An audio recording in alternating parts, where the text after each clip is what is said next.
Well, Sid, I remember what you told me. But if no one is listening to what you have to say, you may as well not say it.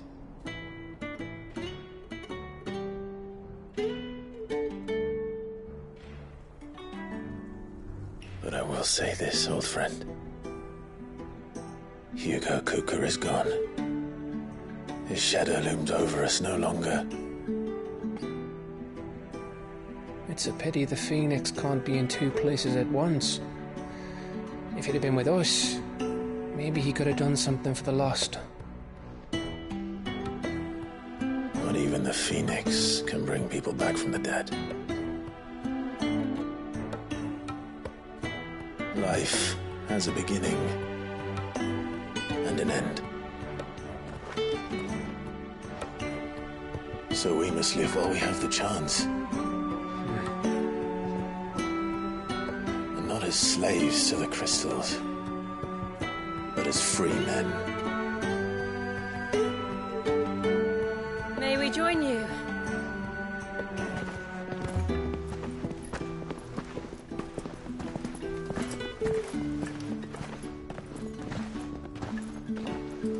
Lady Karen, what a pleasant surprise.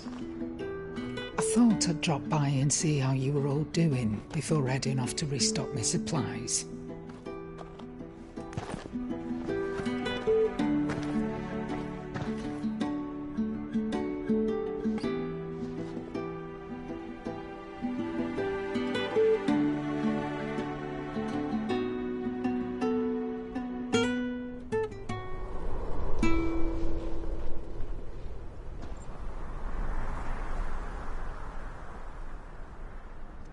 It wasn't the most scenic view back then, but it were never as bad as this.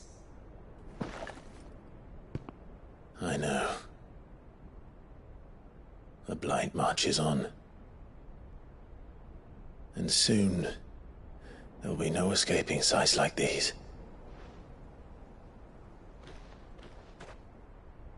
So our mission remains unchanged. We cannot stop until every Mother Crystal is gone, and their thirst for ether with them. The only one that remains in Storm is Drake's tail in the Crystalline Dominion. Our next target. We're going to Twinside. It's the capital of the Empire these days. I wouldn't like to think how tightly guarded they've got the place. Not that that'll stop you, but we do well to scout it out before you go charging in. We would indeed. If you're off to the Dominion, you can take this great lump with you. Goods. Oh, I am sorry. Have you forgotten you're the most wanted man in the Twins? I thought you might like to disguise yourselves as the attendants of a travelling trader, assuming you've no better ideas. You wanted to buy yourself some tools, didn't you? Well, now's your chance. You're letting me go with them? Oh, thanks, Nan. Stop that! You'll break me bones, you great galoot.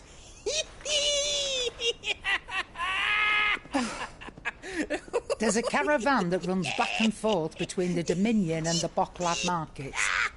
It's managed by the Merchants Guild. Just show them Goots' traders pass and you'll be on your way. It'll be a damn sight less risky than footing it the length of the Crystal Road. That's for sure. Thank you, Karen. And glad to have you with us, Goots. Okay then. I'll get me things and I'll meet yous there. See yous down in Bocklad. Get off! Me poor fingers!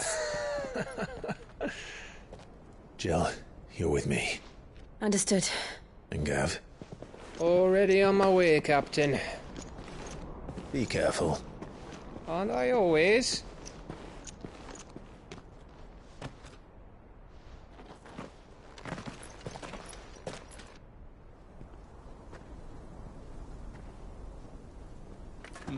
Do you see that, Sid? Your protege's making a proper little outlaw of himself.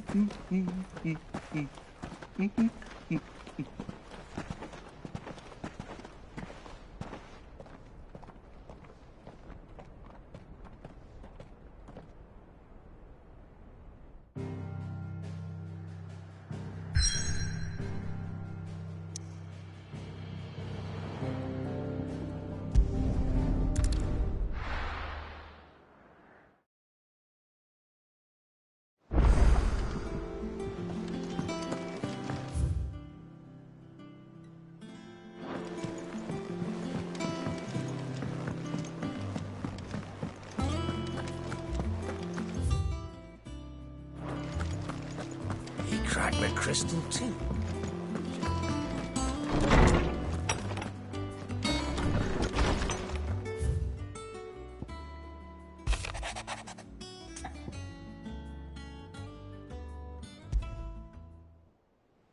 Trouble with the ledgers. Shouldn't he be asking Otto for help?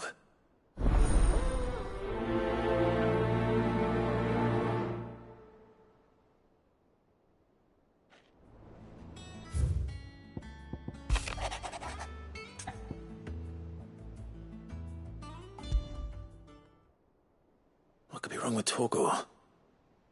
He seemed well enough when I last saw him.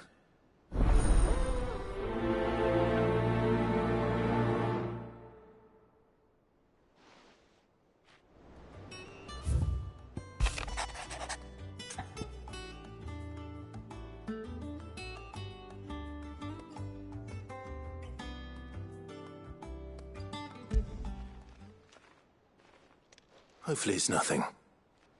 But I should speak to Blackthorn just in case.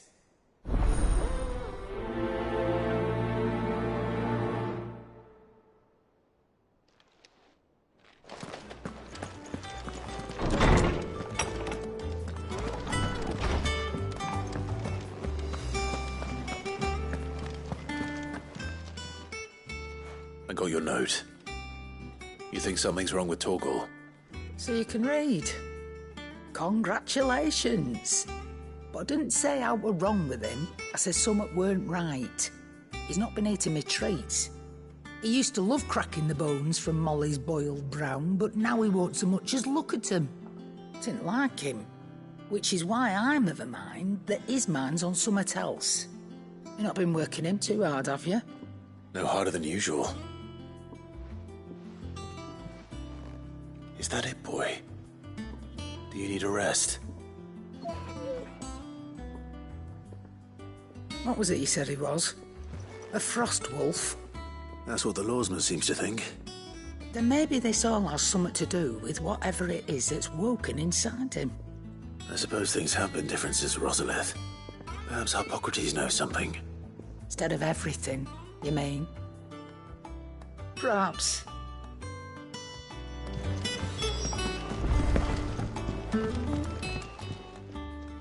Blackthorn, do you have a moment? Not really, no. This won't take long. I just wanted to ask how you're getting on. August was worried about you, that you might still be doubting your craft, even after learning the trick of that cuirass. Is there something else weighing on your mind? Perhaps sharing your thoughts might help. That bastard's like a dog with a bone. Still, you've got a keen eye, I'll give him that. He's just, well, Karen showed me something. Something I've never seen before. And that was? A sword. An odd-looking thing with a single-edged blade. The metal itself wasn't anything to write home about, but fuck me, the edge on it. You could slice a man clean in two with a weapon like that, and he'd be halfway home before he even realised he'd been cut.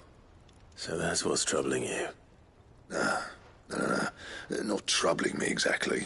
More distracting. Can't stop thinking, how do you get an edge that sharp? It's driving me mad. And if you knew how to do it, we could arm the curse breakers with even better blades.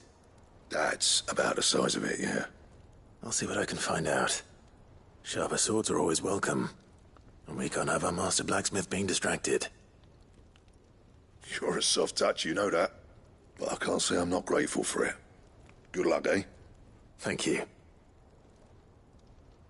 Let's see what Karen knows about this sword.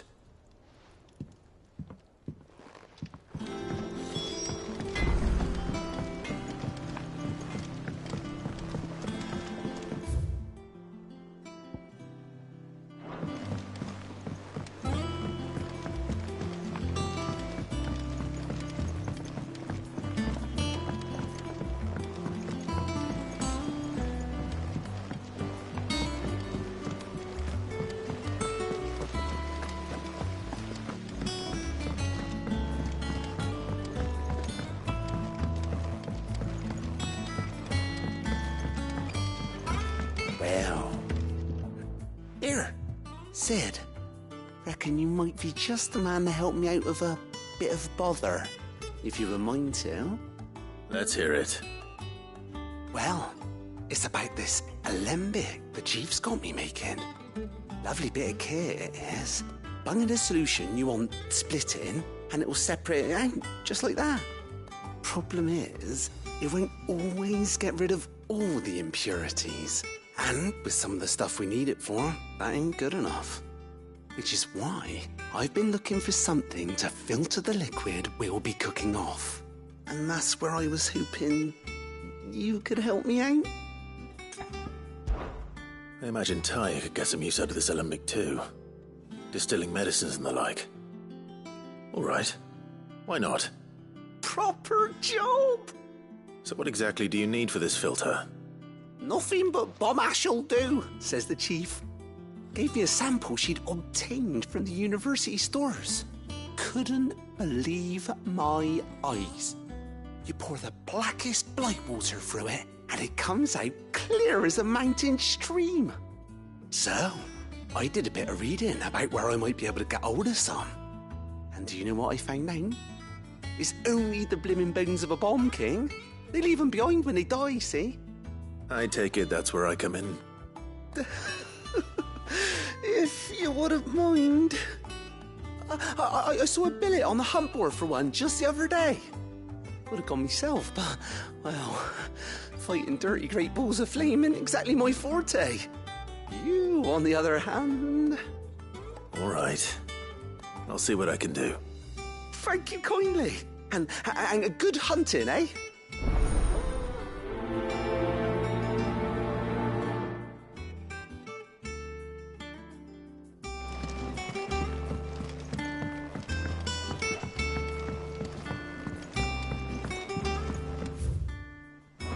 I think Mid might need some help.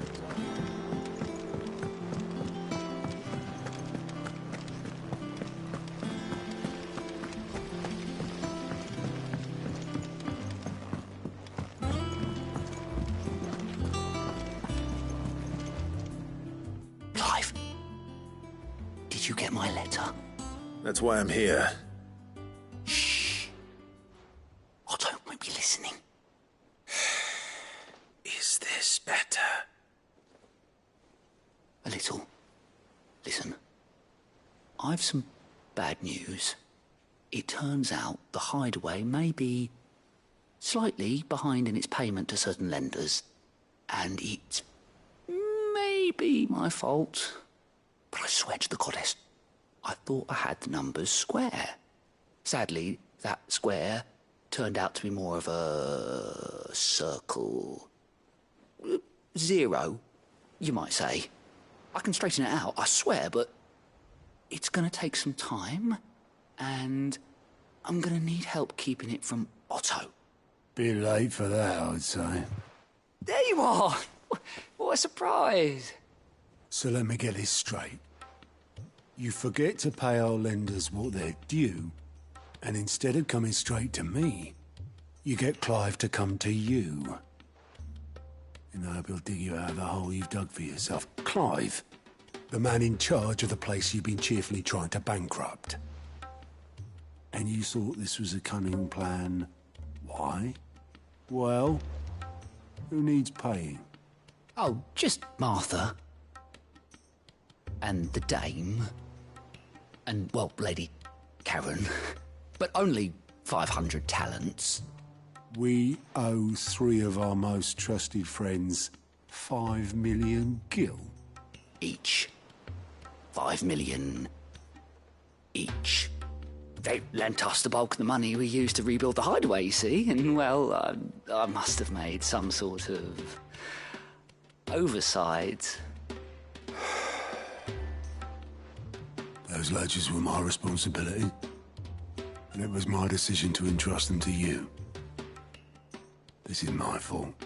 Do we have that much to hand? I can always ask my uncle. No, we don't. And no, you won't. We've lightened Lord Rosfield's purse enough. After the king's ransom we had off him, he deserves better than to see our begging bowl. Besides, We'll need to learn to stand on our own if we're going to make this work. All right. But that doesn't mean you have to shoulder the burden yourself. Is there anything I can do to help? There might be. How'd you fancy taking these to Martha and the dame? Rocks. Rocks, he says. Worth 1,000 talents apiece, these are. A little something Sid and I set aside for when times got lean. And I reckon 15 million in overdue debt probably qualifies. I just hope our associates' eyes are a bit more discerning than yours. I'm sure they will be. Should be me making the rounds, really.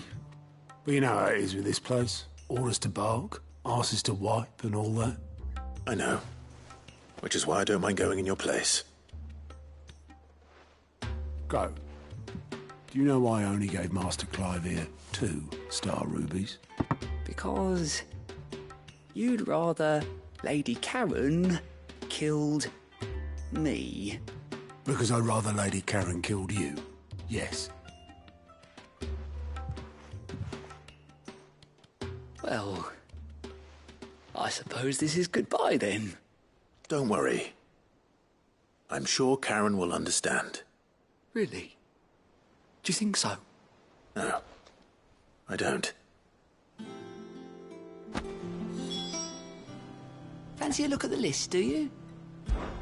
I'm sorry to drag you into this, Master Clive. It's just I couldn't think who else to ask, and you're always so willing to help everyone. Quick look. Think you can help? How may I help you today, Clive? Here you are.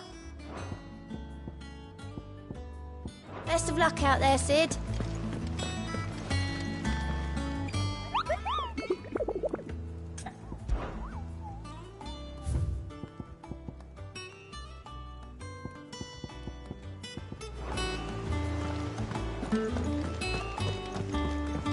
They told me she was building a ship.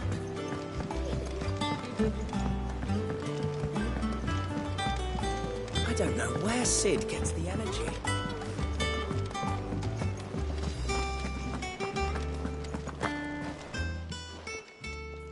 You're looking well, Karen. What do you want? Out with it. I want to know about the sword you showed Blackthorn. Single-edged and extremely sharp. Running around after him again, are you? I suppose I am, yes. But I need to help him find out how to work an edge like that. It's driving him to distraction. Little wonder, I suppose. There's not many like that make it as far as the twins, and those that do go straight into private collections. Which made it nice and easy finding a buyer. Can you tell me who bought it? Where is it now? You think I tell people who my clients are? Suppose you're not likely to go nicking him off me, are you now? Fine. If you stop mooning at me like that. Lord Ignac's the man you want. Delmechian bloke. Collects weapons and the like. And he's got more money than sense, which is why he's one of my favourite clients. Reckon he'll still be at the inn in Dalamil, where I left him. Thank you, Karen. Oh, and he's a touch eccentric, if you take my meaning. I appreciate the warning.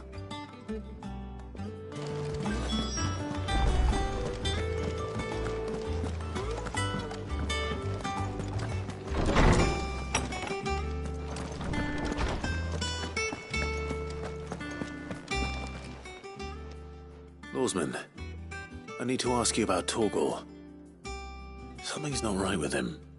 He isn't ill, is he? I don't think so. But according to Lady Karen, he seems to have lost his appetite, which is certainly a new development. She says he's hardly been touching his bones of late, and she believes it may have something to do with what happened at Rosalith Castle. I rather think she might be right, though not about his appetite. All canids are instinctively inclined to crack open bones for the rich marrow that resides within, and I see no reason why a frostwolf should be any different. Accordingly, I suspect it is not a lack of appetite that afflicts Torgal, but a surfeit of it. If we assume that his newfound magics require additional nourishment to sustain, It may well be that the bones Lady Karen is accustomed to providing are no longer sufficient. Frost wolves, after all, habitually prey upon far larger animals, whose bones may yield altogether different nutrients. As to where one might find a suitable substitute, some antelopes that graze the meadows of eastern Rosaria have been known to grow to a size more than double that of their lesser cousins. I don't recall ever seeing any that large. And little wonder. The oldest and largest such creatures rarely leave the safety of the highlands for fear of predators. The last elder antelope sighting I recall hearing about took place near Cressida, and that was long before the village was abandoned. Even so, it seems like a good place to start. Good hunting, Clive.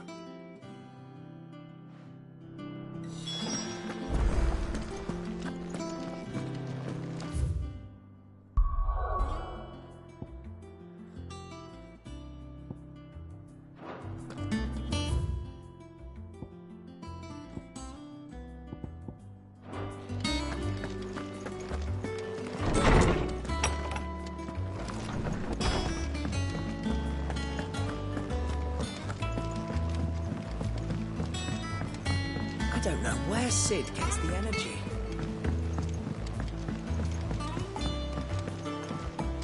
Mid told me she was building a ship.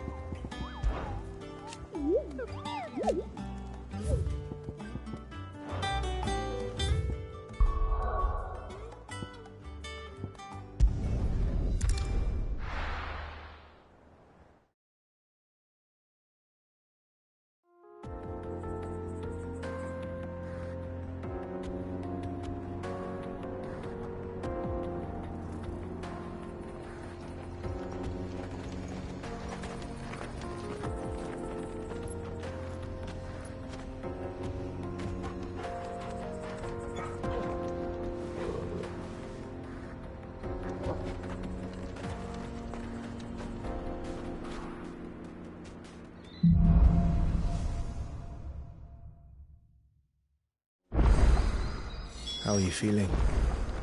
Better. Thanks to Taya. I'm glad to hear it. And Torgal helped too. Didn't you, boy?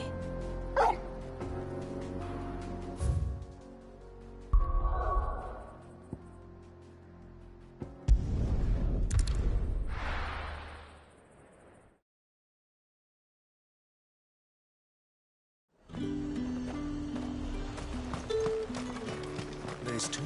How the hell is anyone supposed to...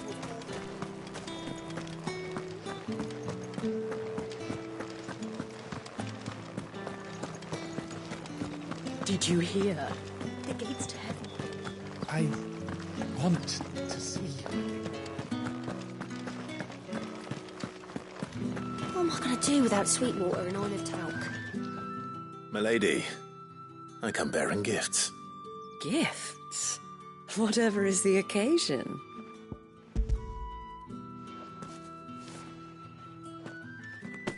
Oh my. Clive, you really have outdone yourself. Otto asked me to give it to you. To settle the Hideaway's debt with the Veil. And to compensate you for the time it took us to do so. Oh, you disappoint me, Clive. I thought you might finally be warming to me.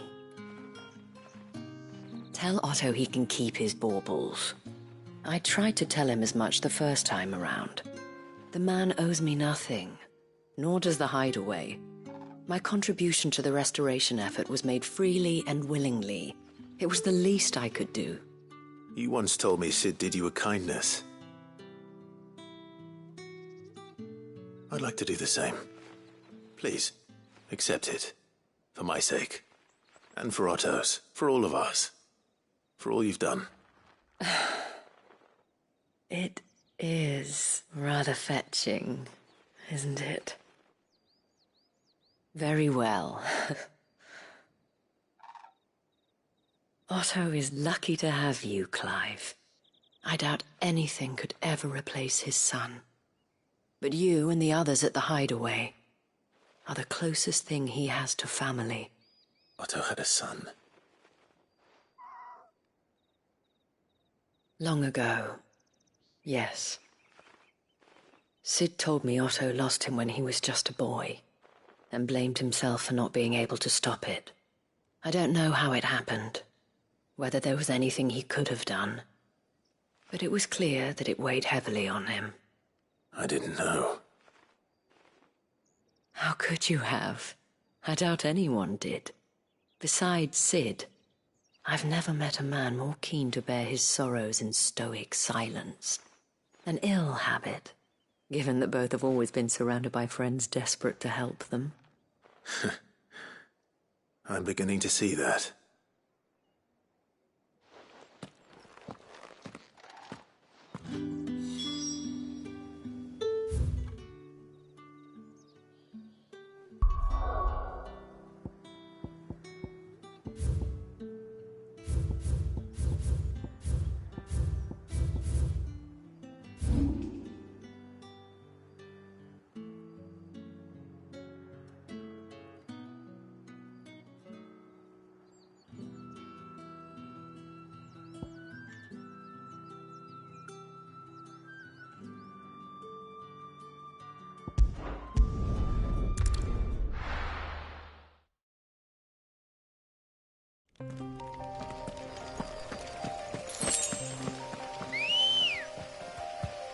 Let's go.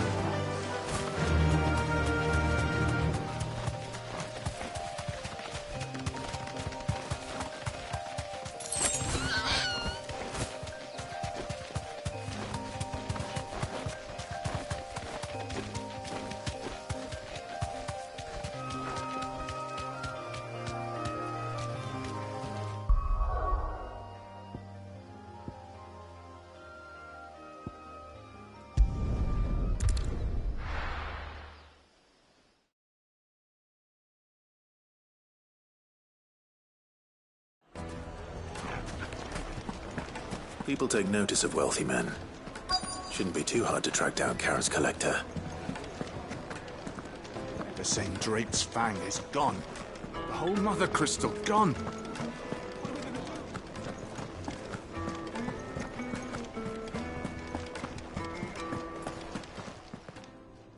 My reputation will be ruined! Ruined! Calm yourself, Lord Ignac, I beg of you, before you do yourself a mischief. Pardon the intrusion, but... Out! Get out! I paid for these rooms so I wouldn't be disturbed. Leave me be! Please, allow me to apologize. His lordship is going through a difficult time, and he's never been fond of guests arriving unannounced. Radim! Get rid of the filthy oaf this instant! Very good, Lord Ignac. Would you mind stepping outside for a moment?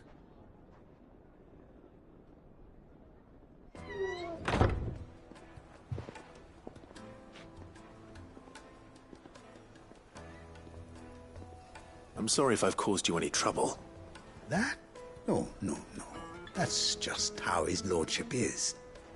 Though the morning's events have left him somewhat fractious. He has been dispossessed of his luggage, you see. The thieves also made away with a considerable amount of coin. Coin the innkeeper will soon be keen to collect. I don't suppose a certain blade was among the stolen items. A single-edged sword. It was purchased from a merchant friend of mine. Ah, you know Lady Karen. Yes, I'm afraid it was. Then I'll retrieve Lord Ignac's luggage. But I have one condition. You have but to state it. You are welcome to anything that is within my power to grant. I want an audience with Lord Ignac. A few minutes should be enough.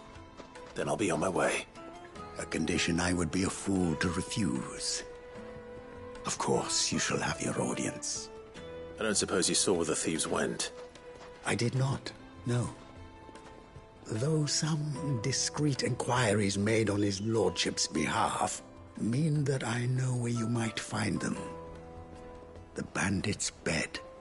Every ill-gotten coin in Dalamel is said to pass through that disreputable corner of the Valcroy. then that's where I'm heading. I shall speak to Lord Ignac in your absence, and arrange for an audience upon your triumphant return. That will be very kind of you.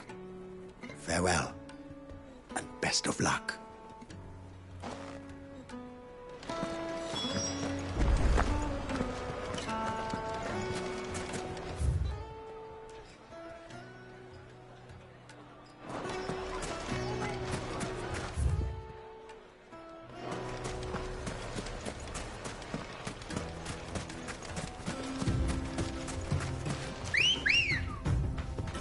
Let's go.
Come on, lads, let's tear the bastard's head off!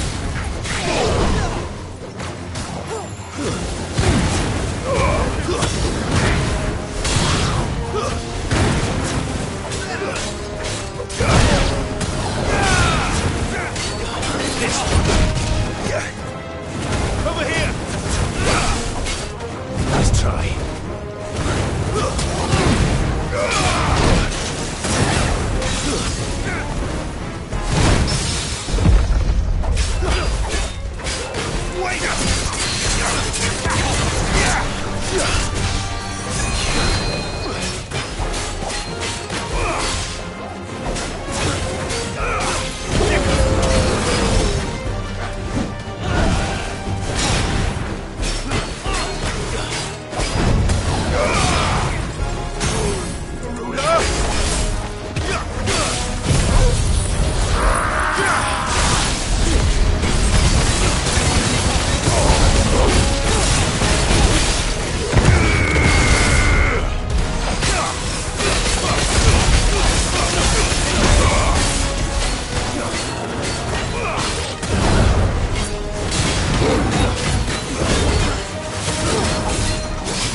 This must be Ignac's luggage. Nothing seems to be damaged. All right. Let's get it back to Delamil.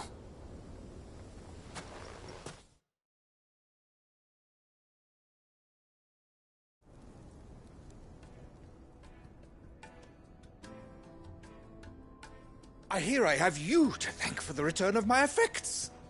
What shall I call you, my good man? Wyvern. Glad to make your acquaintance. A formidable name indeed. Well, Wyvern, I appear to be in your debt. Redeem here tells me you wished for an audience. Is that all? A few moments of your time should suffice, yes. You're a peculiar fellow, Wyvern. All right, speak. Master Wyvern was wondering if you could tell him about a certain single-edged sword you recently acquired. Oh, a true work of art, that one. Karen drove me hard on the price, but I would have sold her Radim here to get my hands on that sword. It was made in the Outer Isles, far beyond the Twins, and is used exclusively by the practitioners of a unique school of swordsmanship. They believe no combat should ever exceed a single strike, and hone their blades to such perfection that none ever does. Each sword is made for that one perfect stroke, and for that stroke only. They crack upon a second blow. There's a brutal sort of beauty to it, really. But how do they hone such an edge? Fine question. Why, they use a whetstone, of course. Whetstones, rather. A whole array of them, ranging from the coarse to the fine. 10,000 licks with the sharpening stone, then 10,000 more. But it is the final stone which lends the blade its legendary sharpness. A mineral quite foreign to this great realm of ours. And that is the key. The secret ingredient. Wyvern, it occurs to me that my little lecture is hardly equal to services rendered. Take this, together with my regards. The very stone of which I spoke, far rarer among collectors than even the blade itself, and a far more fitting payment. Thank you. Pardon the intrusion, my lordship. However, it is long past time we prepared ourselves to depart. So it is. I am locked in bitter competition with a rival collector of curiosities. I am one step ahead of the unscrupulous scoundrel, but he is hard at my heels. Are there many other collectors out there? Too many to count, but only one do I consider my nemesis. Lord Byron Rosfield, and is a perennial thorn in my side. I can imagine. Farewell, Wyvern. May our paths cross again. Radim, we mustn't dawdle.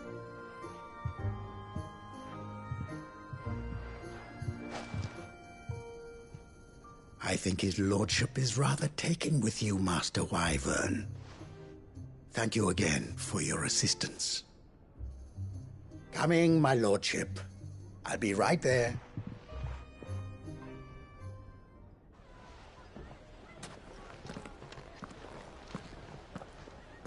Trust Uncle Byron to find such an interesting rival. Now, let's see what Blackthorn makes of this whetstone, shall we?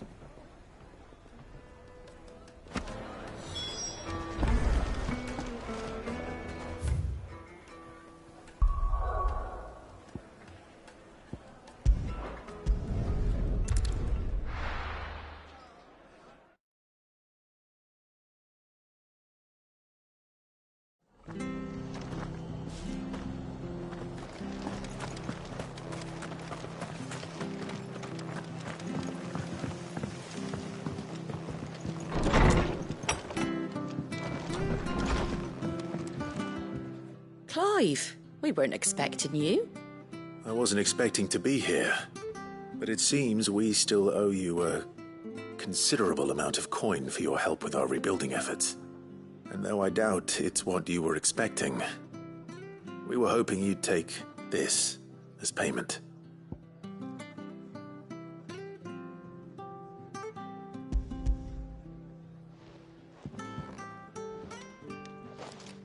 A star ruby? I can't accept this. It's worth at least twice what you owe me. More if you can find yourself the right buyer. Think of the difference as interest. Interest? If word got out I charged that much, no one would ever borrow from me again. Anyway, why are you the one here asking me about this? I'd have expected Otto. Bit much sending the Lord Marquis out to settle your debts, isn't it? The old goat working himself to death again? Something like that. Most days I think he's the only reason the hideaway's still standing. Same as always, eh? Back when the place was nothing but a twinkle in the eye of a recently retired Lord Commander, word is he was the first one Sid reached out to. Probably knew that without his strong arm and level head, the idea would never get off the ground.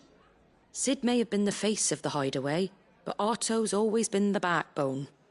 And when Sid passed away, we were all worried that would be the end of it. That Otto would just give up. His death was hard on everyone. But it must have hit Otto hardest of all. But he didn't give up, did he? Quite the opposite, in fact. If I recall, he was the one who nominated you as Sid's replacement, and rallied the rest around you. I reckon what he saw in Sid, he saw in you too. And don't we all? Doesn't hurt that you're half as stubborn and twice as handsome, neither. That, and you keep good company. I suppose I do.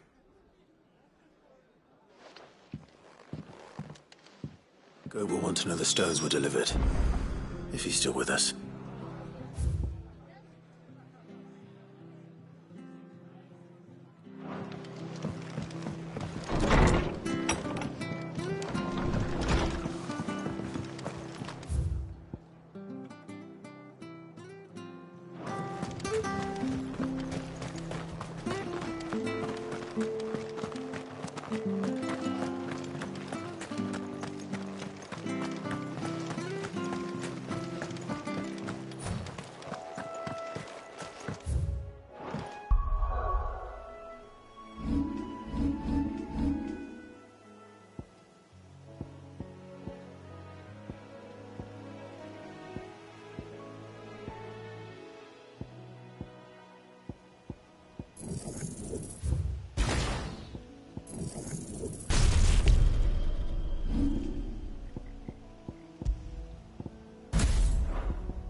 It's certainly quiet.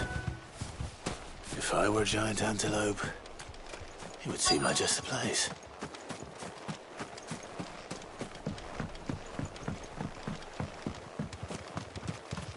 I doubt we'll find one bigger than that. Hungry, Torgal? This one.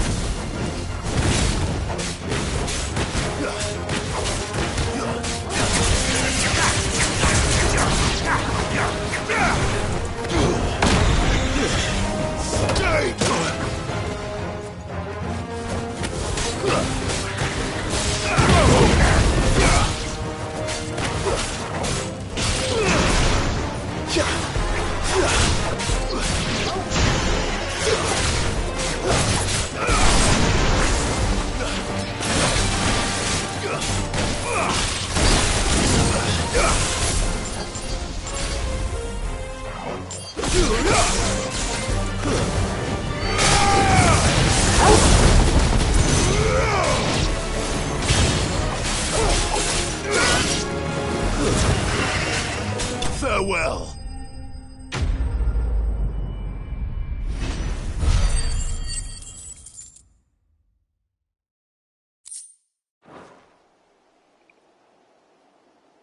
Now,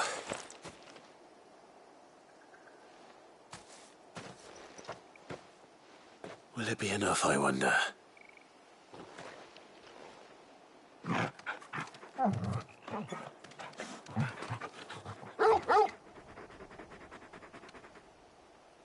I say that answers my question, which means we owe the lawsmen our thanks. You're just a big puppy, aren't you? A very big puppy.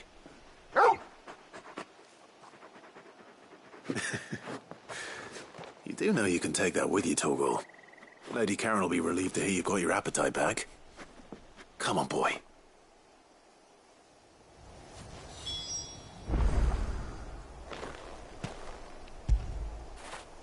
When did you get so big?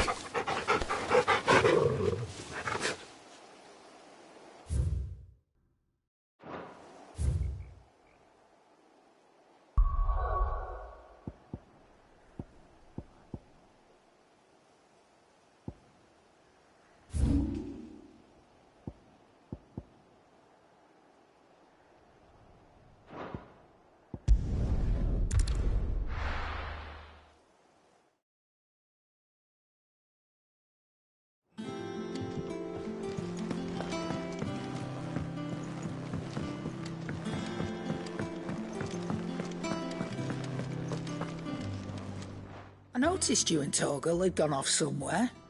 Take him for a walk, did you? You could say that.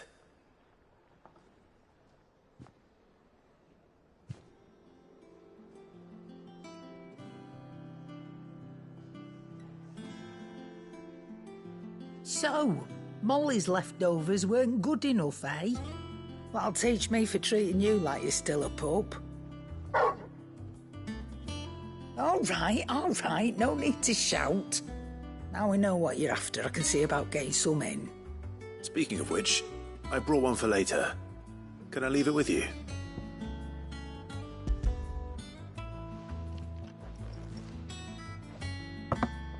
You can, aye. I'm nice like that. In return, you can thank Tomes for me. The bloody know-it-all. I was just on my way to see him.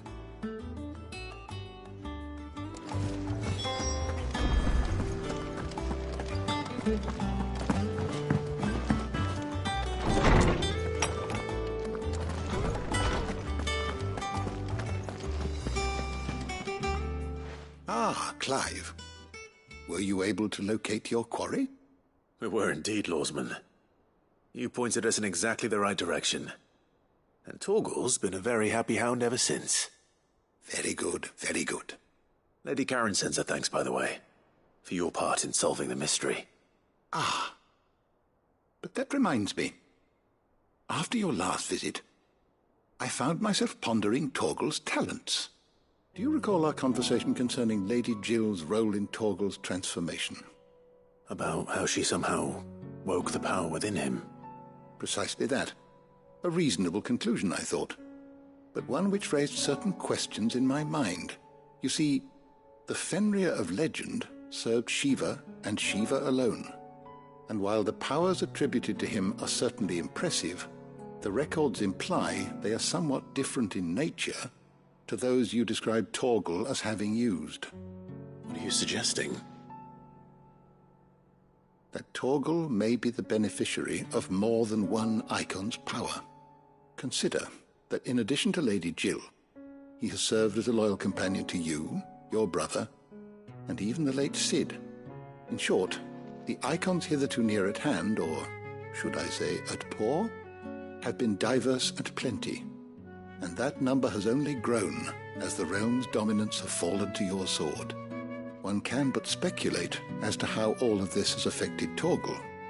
He has seemed more fierce of late. And if I am not mistaken, he will grow fiercer still. We are fortunate indeed to be able to count him amongst our allies and not our adversaries. Oh, he's more than an ally. He's a friend.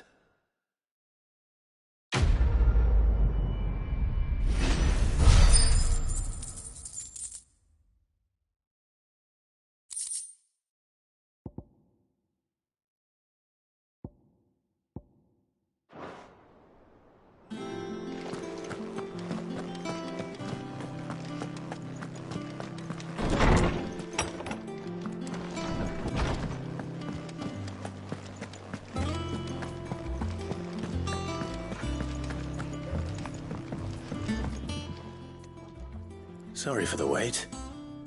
but hopefully he'll agree it was worth it. You learned something about that sword, then? I did better than that.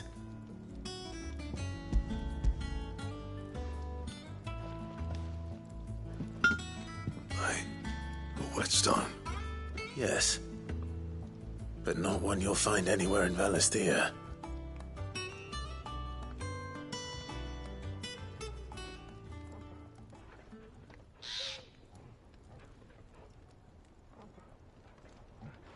No wonder I couldn't get the same finish on the grinding wheel.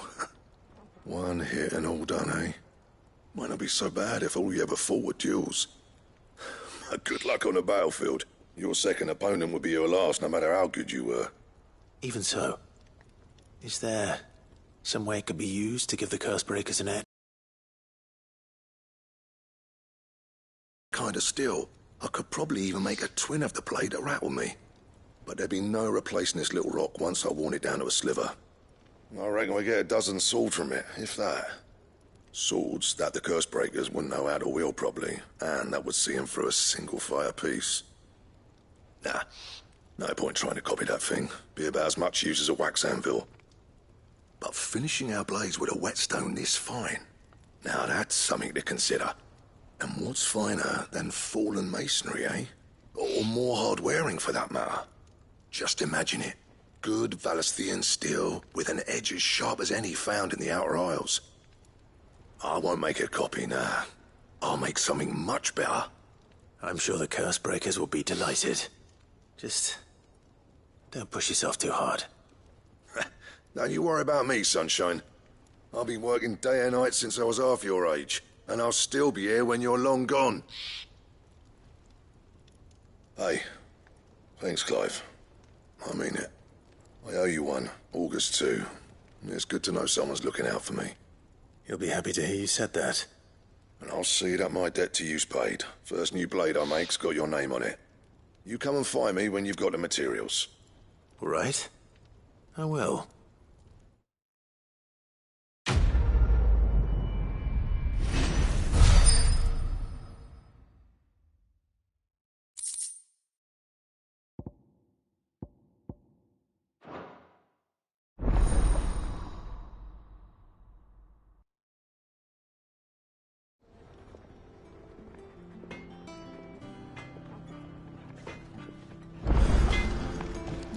What do you need?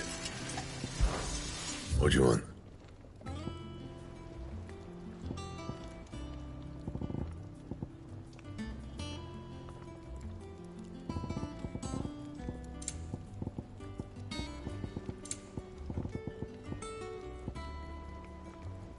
And?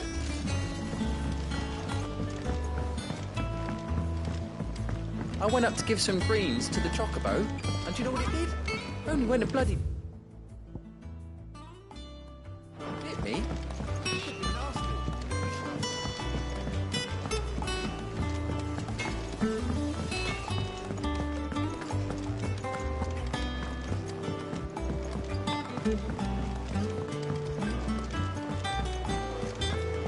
We need to find a way into Drake's tail. Is that the thing Tomes helped? Mid told me she was building a ship.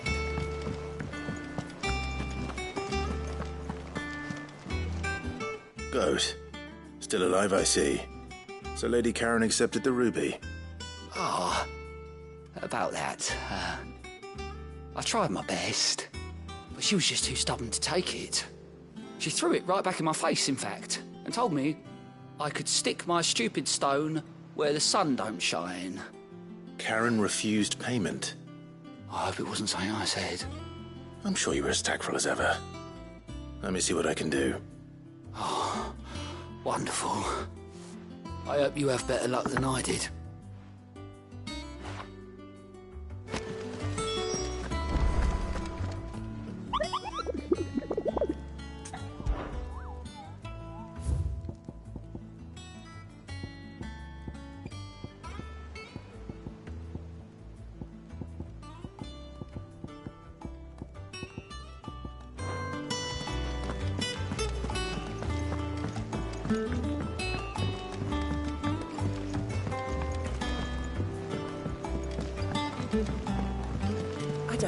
where Sid gets the energy.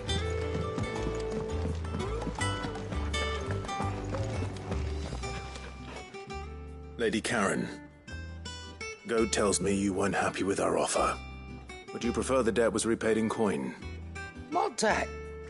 I don't recall lending any of you lot me hard-earned gil. I may have tossed a talent or two in the Hideaway's coffers, but those were donations, and you can hardly call it charity if you go asking for it back. Of course not. But one good turn deserves another. And our circumstances have changed. Surely you wouldn't shun the gratitude of a pauper who happened to have become a prince. Oh, so you're a prince now, are you? Fine. But I'm selling it and taking what I'm owed, then you're getting the rest whether you like it or not.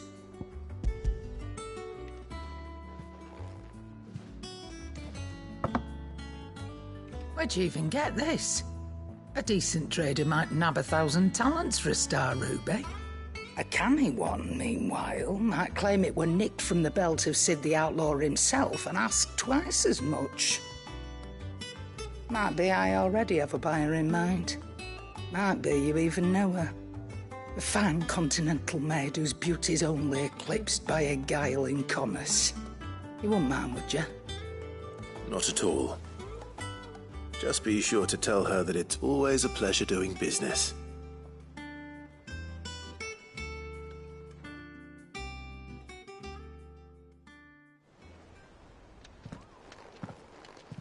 I hear you ended up delivering all 3 stones. Thanks to this lump. I sometimes wonder what I pay you for. Speaking of which, I still haven't been paid last month's wages. Oh, so you remember what's owed to you then? Get your ass behind that disc of yours and don't get up before those ledgers are square. Right away.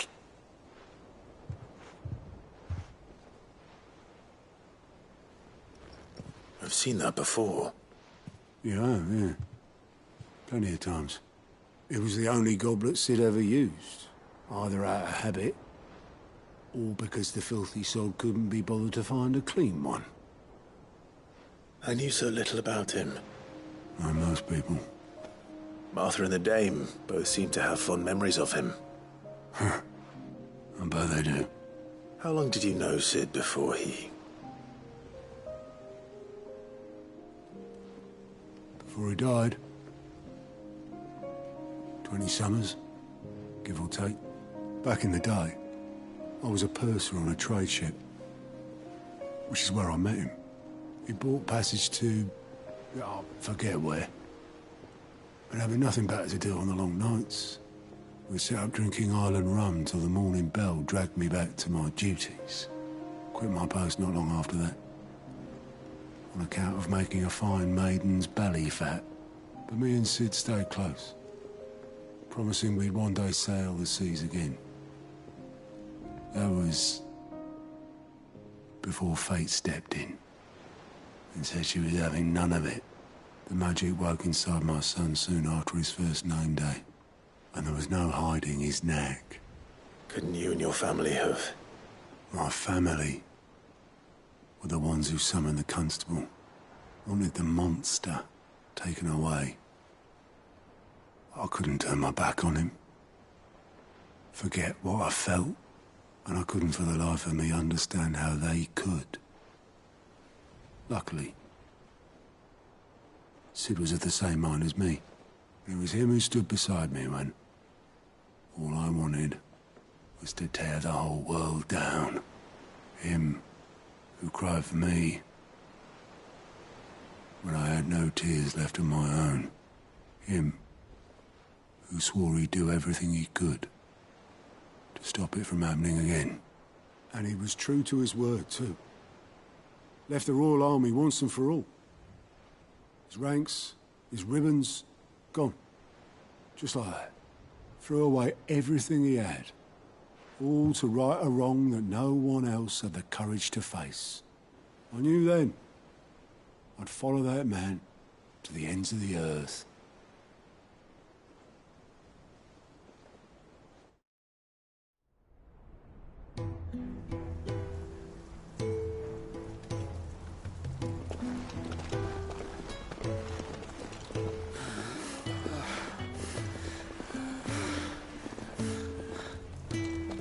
was always too clever for his own good, was Sid. Saw the world for what it really was, while the rest of us were content to go along with the lie we were shown. And it can't have been easy, bearing that burden alone.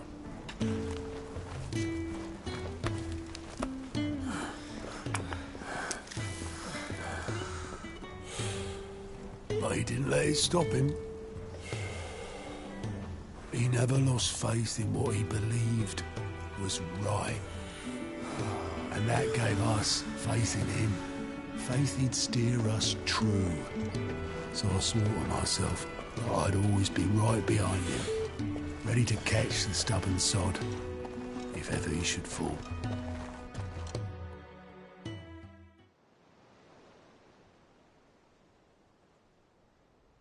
But I couldn't even do that.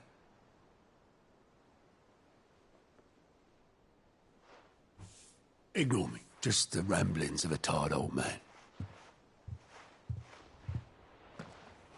Leave that lot. I'll tidy it up in a bit.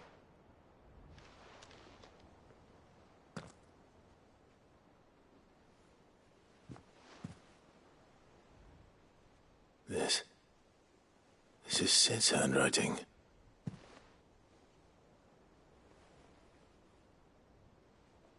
Dear Otto. I may be drunk, but I wanted you to know this place would be fucked without you. Love you, you grumpy old sod.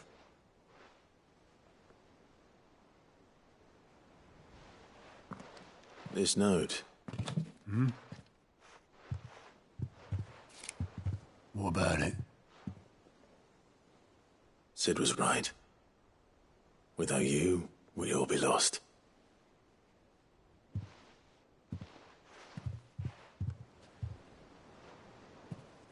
He should have bloody well said so then. Just once. Before he went. But then, why would he? Him, or anyone? I'd only have told him to piss off.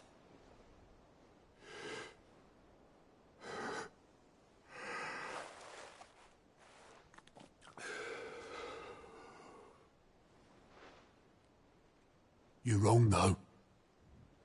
Both of you. It was never just me keeping the hideaway afloat. It was all of us. I just shoved people in the right direction, and I barely seem to be able to do that anymore.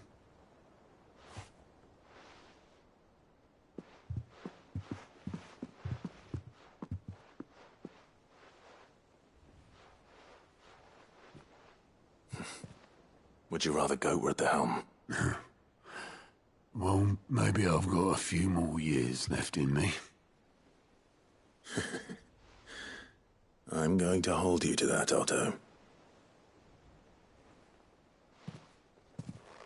Before you go, Sid would have wanted you to have this. But that's... This'll do me just fine.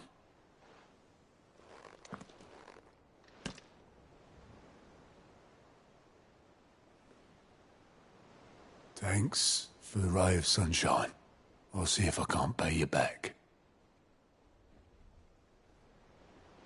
Already have.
There's talk. How the hell is anyone supposed to afford that?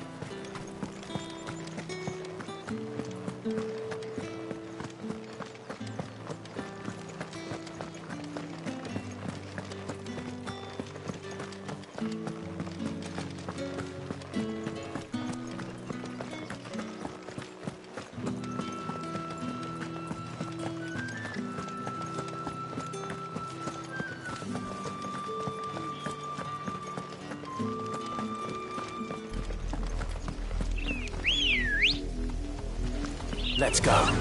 Yeah!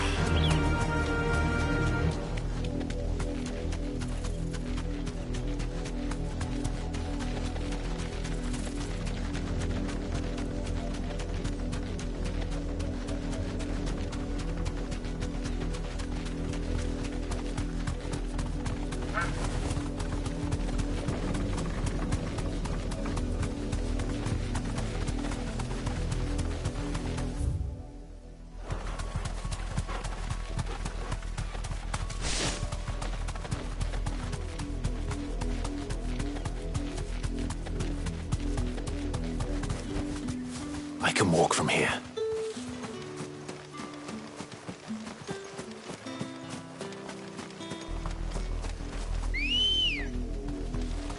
Ready, go? Fly, Ambrosia.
Back to the stables, girl.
here. Greetings, Your Majesty.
Your reign is over.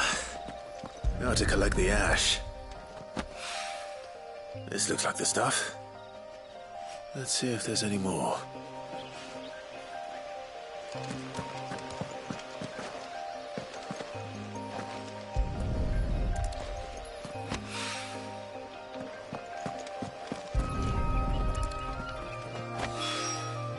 That should do it. If the wine needs more than this, he can fetch it himself.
right there, Sid? How's that hunt for the bomb ash going? I have it here.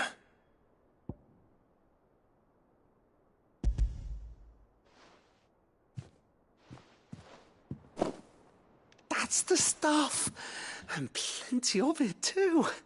Enough to keep the alembic bubbling away for a good old while. You're a gent, Sid. Let nothing say otherwise. Right then, let's get this contraption up and running.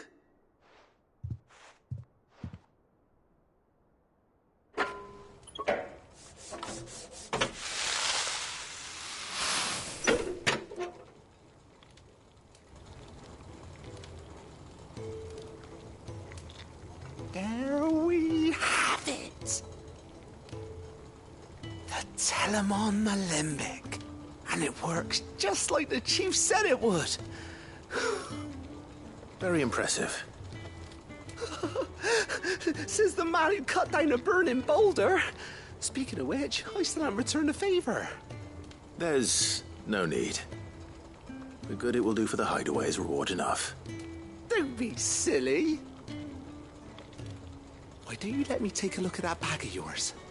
The one you keep your potions in. Reckon I could work some magic on that, huh? What kind of magic? Well, we happen to have isolated a substance in our test run of the alembic that I reckon will make even the toughest leather supple as anything. Thought we might use it to breathe new life into old boots and the like. Save the hideaway a few gil. But I reckon if we slap a bit on your bag, it'll loosen it up enough for you to squeeze in a bottle or two more. Well, it can't hurt to try, I suppose. That's the spirit. Leave it with me. I'll only be a mo.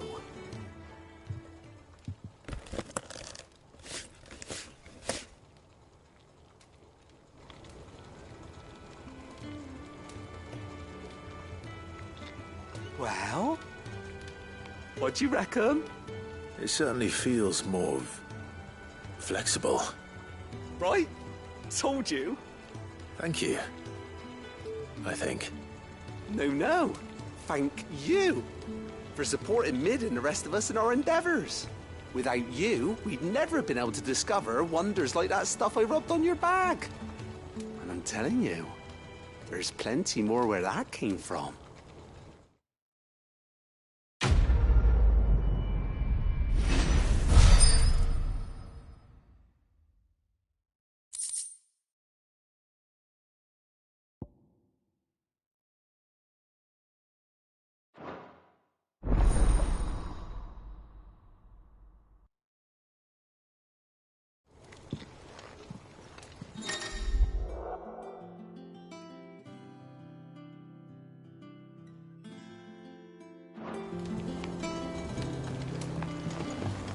That leather loosener was only the first of the discoveries the Olympics gonna help us make.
We're not alone.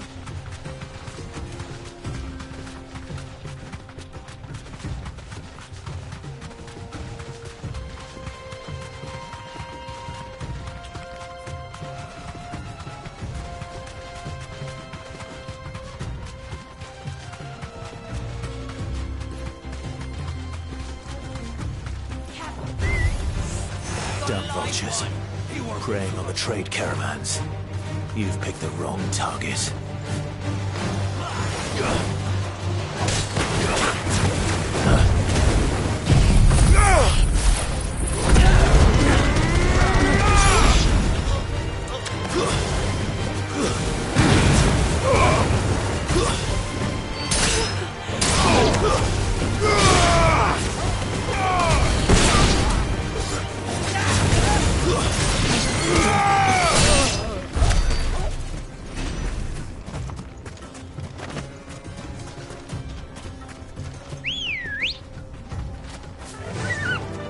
faster!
You deserve a rest.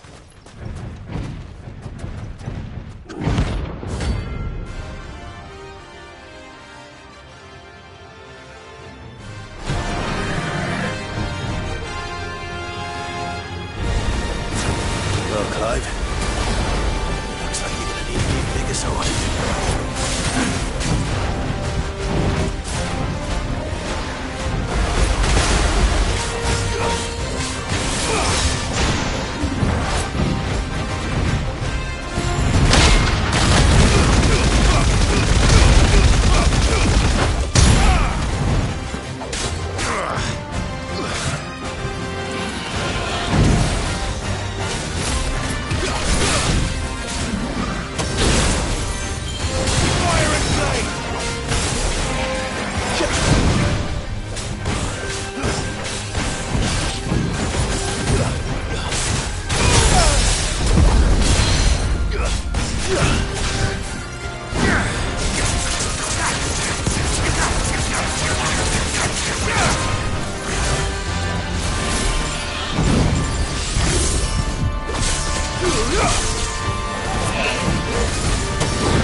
This should have stayed in its shell.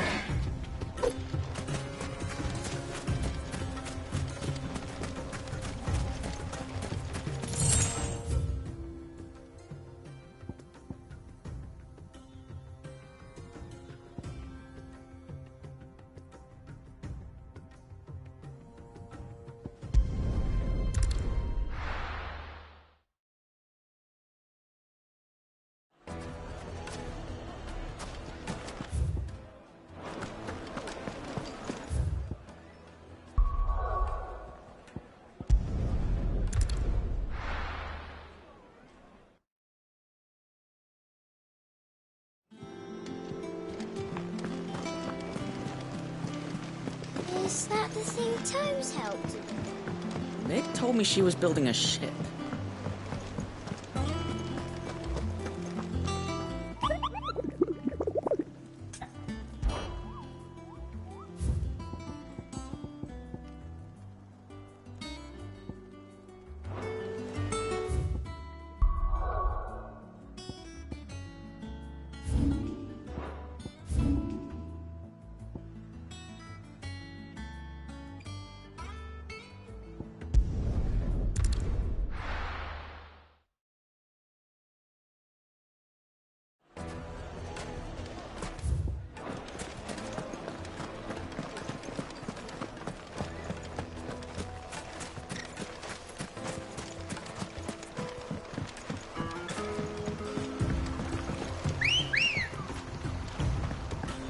Let's go.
Mistakes.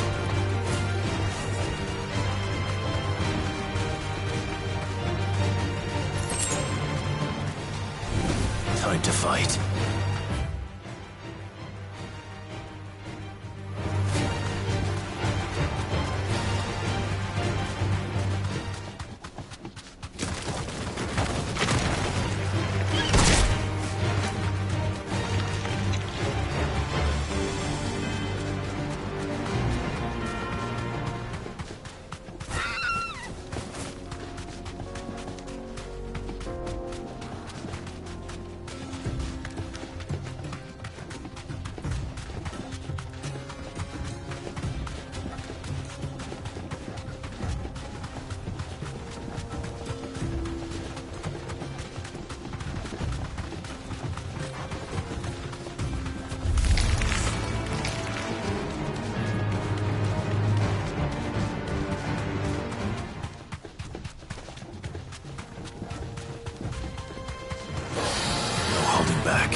Ready, girl?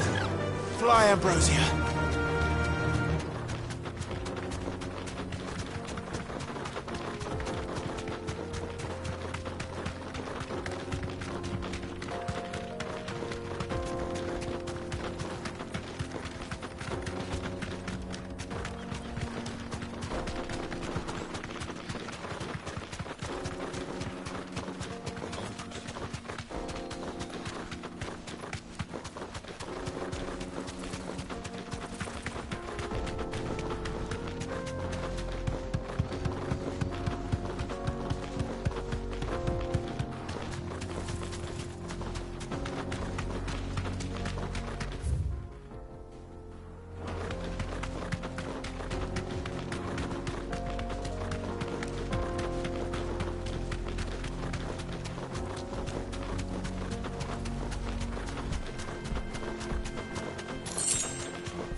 You deserve a rest.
Time for the pack, is it?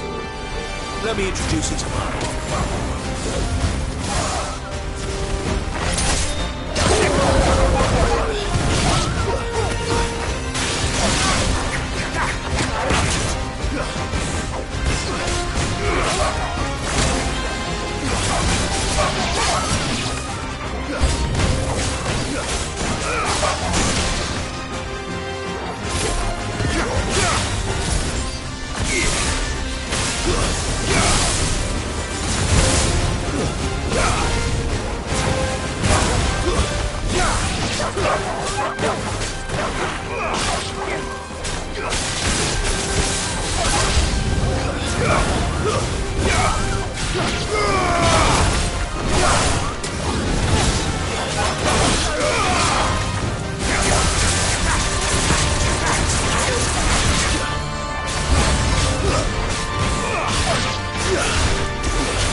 And then there was one.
That wasn't too bad, was it, Torgal?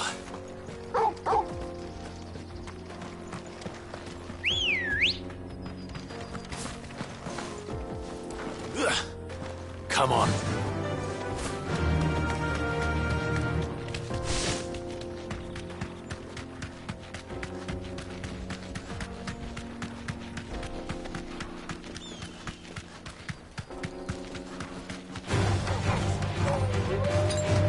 That's better.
This might take a while.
Run like the wind.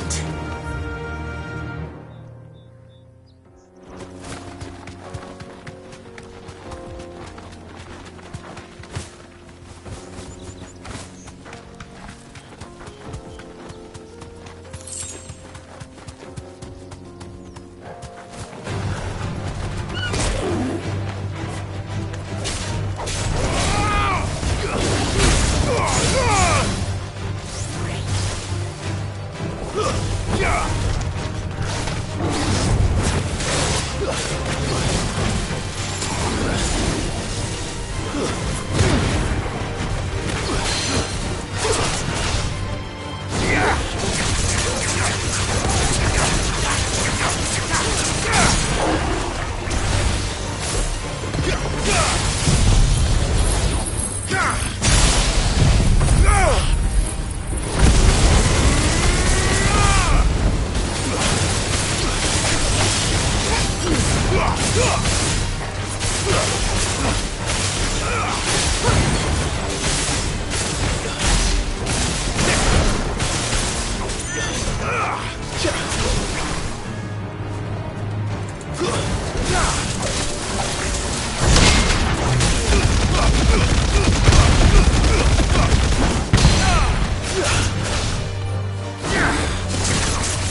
yours, bro!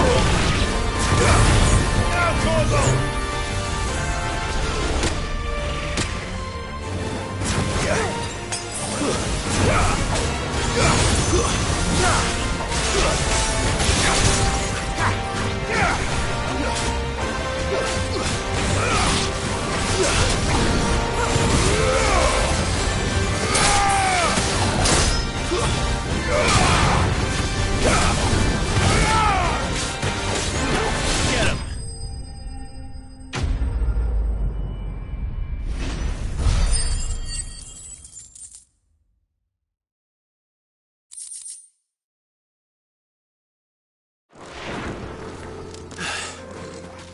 Peace at last.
Is that the thing Tomes helped to build? Mid told me she was building a ship.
What are you after?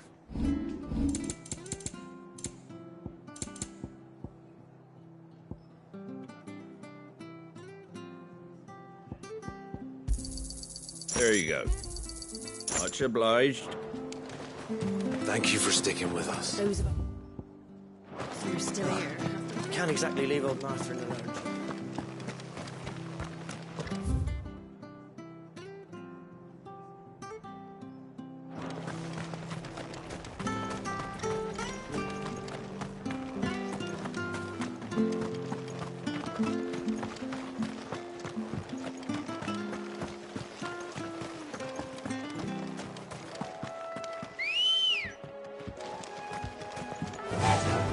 Fly, Ambrosia.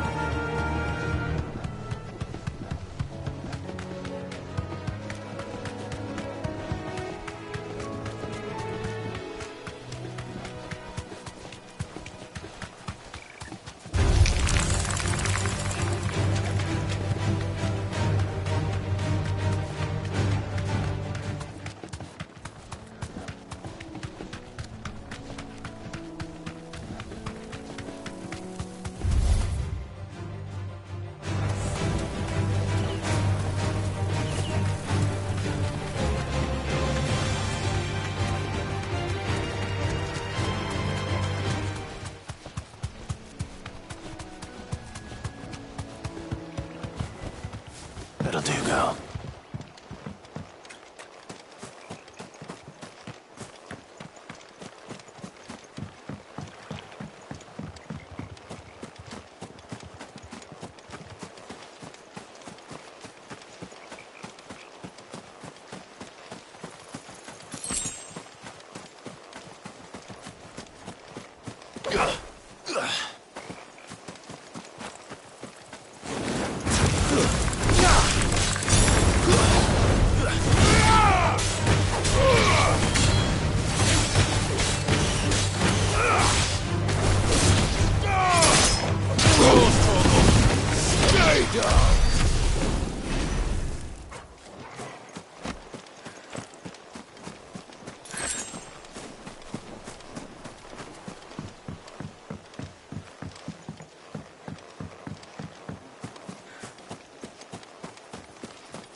Seems this one has a little more life left in it. All right, then.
Good girl.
Come on.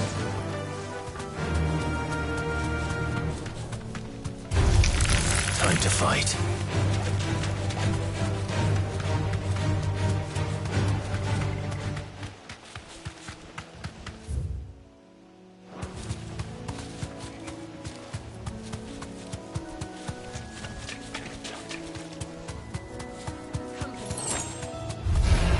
This won't be easy.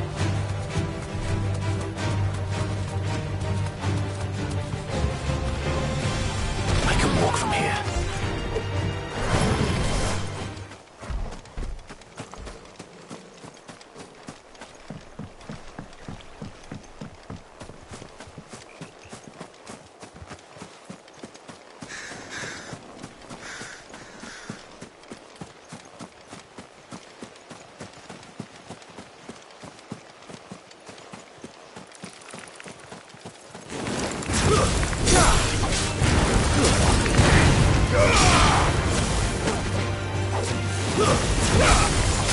Get him!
to sleep with you.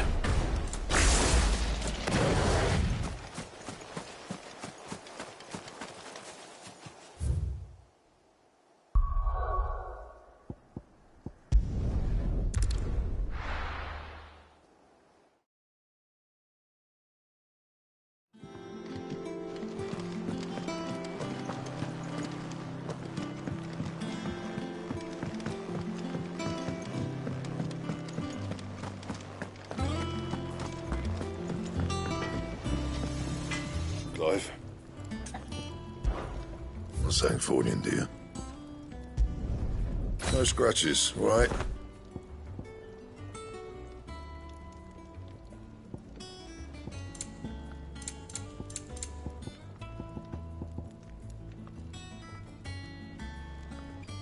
And?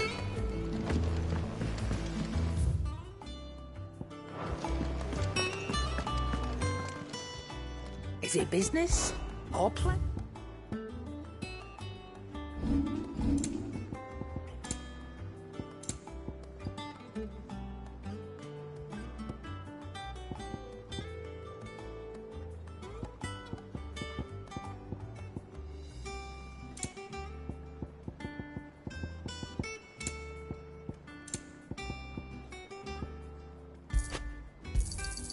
You're rubbing me blind, you know. Come again.